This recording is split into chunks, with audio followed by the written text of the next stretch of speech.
OCO, hello. I'm very proud to be Cherokee, but I'm also very proud to be something else.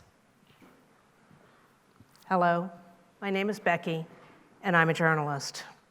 Now, I understand there are 12-step programs that can help me with this affliction, but I really love being on the front of history, so no thanks. One of the things my dual loves here has taught me is that I can really identify when people are afraid of Native Americans, when they simply don't understand us. When I was an oil and gas reporter, I used to cover the Osage lease sales, and this is basically where the Osage Nation auctions off the opportunity for people to drill on their lands. And other journalists used to tell me that they were really jealous that I got better stories than they did. I wasn't sure exactly how until I noticed that during the lunch time, they would go into town with the oil and gas people, and I'd jump out back on the back of a pickup truck with the tribal members and have fry bread and sandwiches. I went more for the story of the people than of the numbers. When people are afraid of other people, they want them to go away. It makes them feel more comfortable if they're not there. And unfortunately, what we're seeing is that Native America is not covered by the news media or by any media as a general rule. What this means is that we're not represented to the people of America, so people think we're no longer here, we're ghosts. There's a story that really kind of drives this home for me, in that a few years ago, a good friend of mine called me up one day and he was just totally frustrated. He was so angry, he was trying to get this story, and he called me to say, "Becky, the chief won't call me back." And I said, "Okay, have you gone over to the tribal headquarters? Have you tried talking to people?" And he said, "Well, no, I'm just waiting for the chief to call me back." There's the problem. Get out of your newsroom, go down to the tribe, go meet with the people, go talk with them. Fair warning, they're not going to trust you. So you need to be persistent, and it's going to take you time in order to get the stories that you want.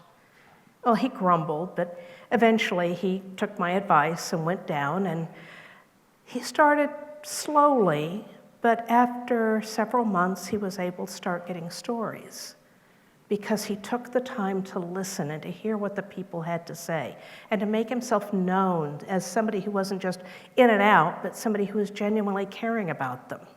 When we think about Native Americans, most people think we're gone. The truth is that our culture is unique and we're politically marginalized, so that when people come into our areas, they realize that their culture isn't like our culture, and suddenly they feel like the other, and they're very uncomfortable, and they really wish us to go away. But the truth is, as it says on the wall of the Smithsonian's Museum of the American Indian, we are still here, and we are deeply ingrained in American society.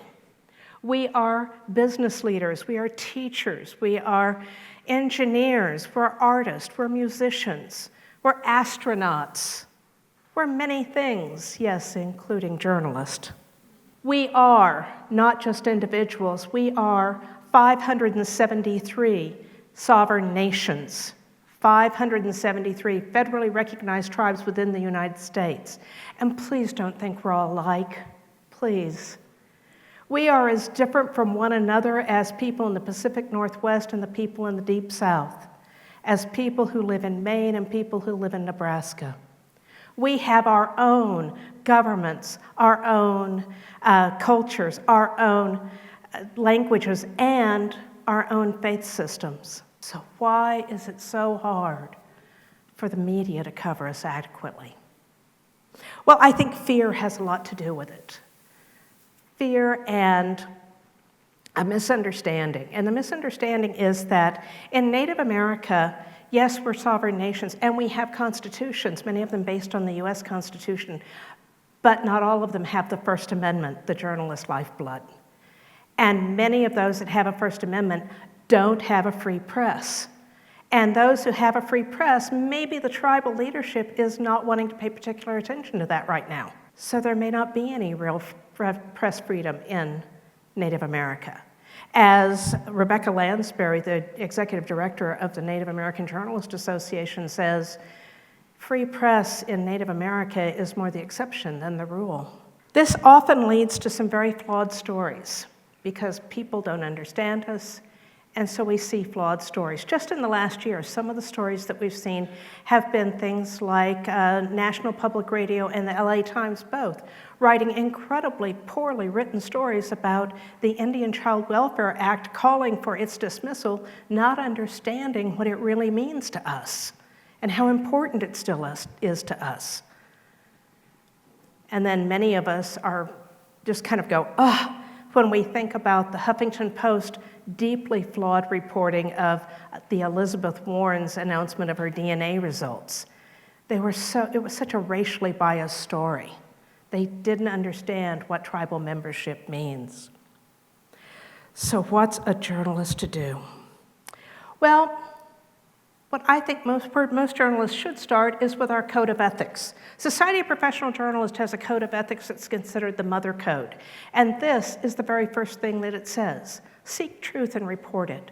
Don't expect truth to come in and greet you at the door. Go out and find it. And right after seek truth and report it, it says boldly tell the story of diversity and the magnitude of the human experience. Seek sources whose voices we seldom hear.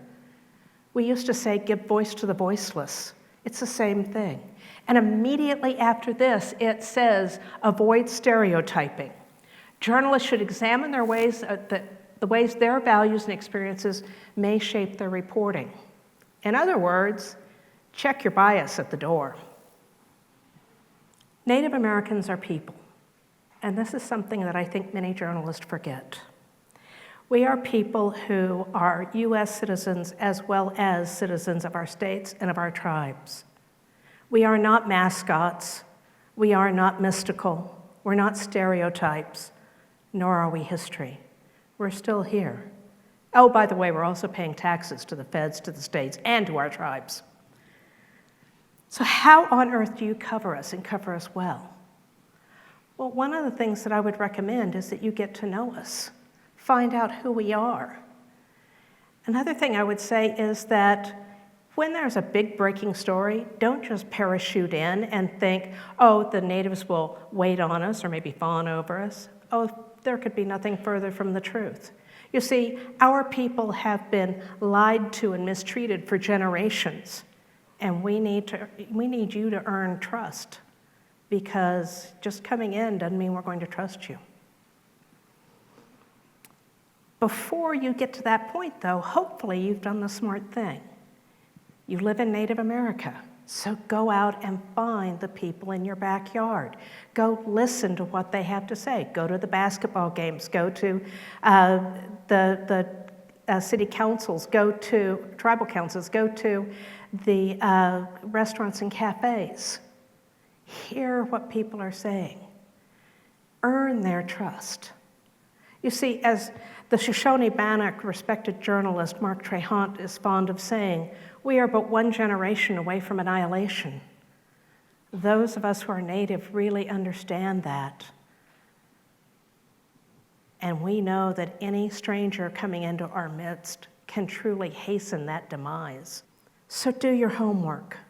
Find out who we are. Some other things that I would recommend would be to follow some things that the Native American Journalist Association, or NAJA, supplies. One of those is a style guide. If you're a journalist, you live and breathe by our Bible, the Associated Press style book. And so one of the things that NAJA has done is we've created a style guide to help people understand some of the words that come up in Native America. So if you're writing about some tribe and you want to know what blood quantum is, or what's the deal with sovereignty, or what's the difference between a tribe and a nation, our style guide can help you. Another thing that I would recommend is, and I don't care if you're a journalist, a sociologist, a historian, or whoever, and you're writing about Native America, when you go back and proof your material, check for words. Check for stereotypical words. And again, Naja has something very handy to help you. This is the Indian bingo card. We love the Indian bingo card because it is filled with words that are stereotypical when it comes to Native America. Dancing, warrior, vanishing culture, unemployment, addiction, violence, drumming, a reservation, singing. If you can create a bingo going in any direction, and notice the chief in the middle is free, then congratulations, you've just lost. You need to go back and rethink how you're representing the people you're talking about. Finally, go to our website. Native American Journalists Association has a lot of material on the website that can help you understand Native America. You can also contact us. We're always happy to help because we want you to get the story as well as we know you want to get the story right. I keep talking about stories. All these stories out there. Well, what are some of the stories? How many people here know about the missing and murdered Indigenous women? There are a few hands. In this country, this is an epidemic.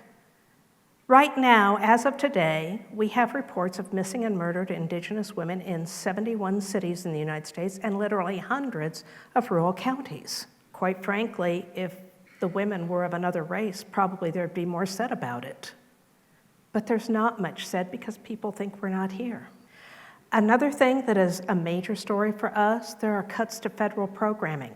And that federal programming is especially impacting our children and our elderly, the most vulnerable amongst us. And of course, there's always threats to sovereignty. And in today's climate, we're seeing some very serious threats to our right to govern ourselves. Okay, those are negative stories. How about some good stories? Do you all know that in this country, there are certain places where the city or the state or the county can't take care of their people properly in terms of roads or education, and tribes are stepping in to help? Do you know that there are many tribes who are working to help improve the economic conditions within their communities? That economic development is a big thing. Here in Idaho, tribes have a lot of fish hatcheries, and so they're not only helping with the economic development of their towns and cities, but also of the state.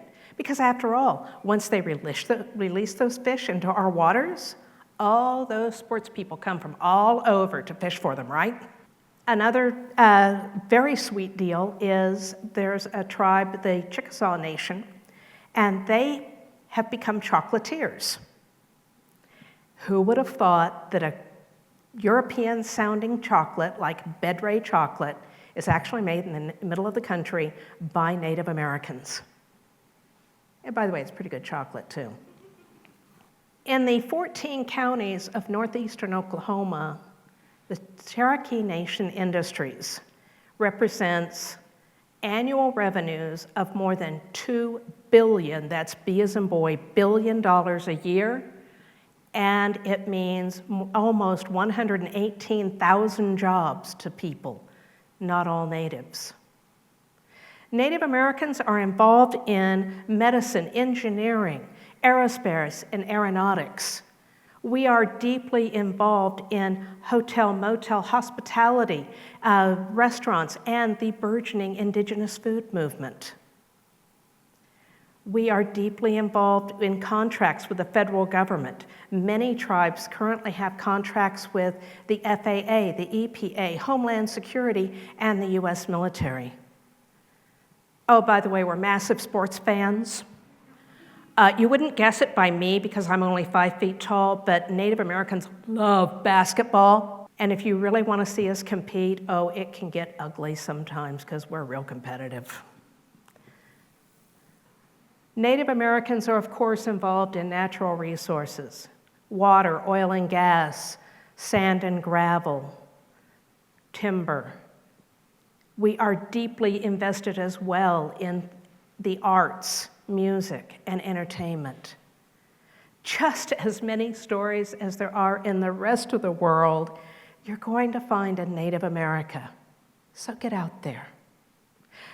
Cover the stories of people who are literally in your backyard. Be brave. Be a journalist who covers their whole community and not just the majority voices in it. Watto, thank you.